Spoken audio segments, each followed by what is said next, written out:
যে সমীকরণে আর কোনো ম্যাচ না জিতলেও বিশ্বকাপে খেলা নিশ্চিত ব্রাজিলের, তা জানতে ভিডিওটা না টেনে শেষ পর্যন্ত দেখতে থাকুন। বিশ্বকাপ আসতে এখনো প্রায় 18 মাস বাকি, তবে ইতিমধ্যেই বিশ্বকাপ নিয়ে আলোচনা শুরু হয়ে গেছে। আর হবেই বা না কেন, এই বিশ্বকাপ যে সবার আকর্ষণের কেন্দ্রবিন্দু, সেই জন্যই তো এর নাম দেওয়া হয়েছে the greatest show on of earth. ইতিমধ্যেই 2026 বিশ্বকাপ খেলার টিকিট পেয়ে গেছে বেশ কিছু দল। অন্যদিকে বেশ কিছু জনপ্রিয় দল এখনো বিশ্বকাপের টিকিট পেতে লড়াই চালিয়ে যাচ্ছে। তাদের মধ্যে অন্যতম 5 বারের বিশ্ব চ্যাম্পিয়ন ব্রাজিল বর্তমানে খুব একটা ভালো সময় পার করছে না সেলেসাউরা। দক্ষিণ আমেরিকা অঞ্চলের বিশ্বকাপ বাছাই পর্বের পয়েন্ট টেবিলের তালিকায় তাদের অবস্থান এখন 5 নম্বরে। তাদের গাড়ের উপরেই নিঃশ্বাস ফেলছে বেশ কিছু দল। একটু অসতর্ক হলেই বাদ পড়ার সম্ভাবনায় এখন সেলেসাউরা। তাই অনেকেই বলছেন ব্রাজিল বিশ্বকাপ খেলা নিয়ে শঙ্কায়। তবে আসলেই কি ব্রাজিল বিশ্বকাপ খেলা নিয়ে শঙ্কায় রয়েছে?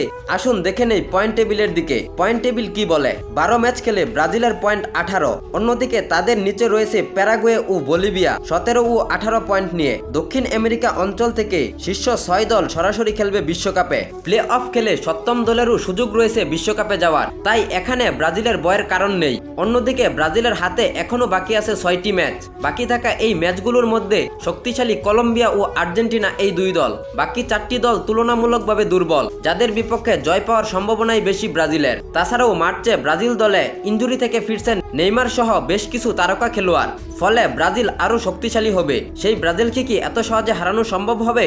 আগামী ম্যাচগুলো থেকে যদি ব্রাজিল 2টি ম্যাচ জিতে যায়, তবে সরাসরি 2026 বিশ্বকাপে কোয়ালিফাই করবে। এছাড়াও ব্রাজিল যদি কোনো ম্যাচ নাও জিতে, 3টি ম্যাচ ড্র করলেও ব্রাজিল বিশ্বকাপ খেলতে পারবে। তাই ব্রাজিল ভক্তদের বিশ্বকাপ খেলা নিয়ে এত চিন্তা না করলেও চলবে। প্রিয় দর্শক, নেইমারকে ব্রাজিল দলে দেখতে কে কে অপেক্ষায় আছেন, তারা কমেন্টে ইয়েস লিখে জানিয়ে দিন। তাছাড়াও ফুটবলের নিত্য নতুন আপডেট সবার আগে পেতে আমাদের এই চ্যানেলটি সাবস্ক্রাইব বা ফলো দিয়ে পাশে থাকবেন। আর আগেই সাবস্ক্রাইব বা ফলো করে থাকলে আপনাকে অসংখ্য ধন্যবাদ।